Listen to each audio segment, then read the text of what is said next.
Erika, I have to tell something to you. Di ba yung usapan natin, nahilig tayo tambal? Baba lang muna natin tayo bago natin sabihin kay mama? Hindi ko alam.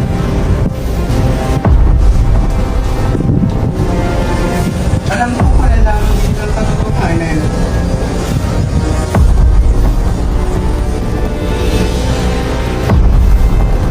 Sabihin natin sa kanila.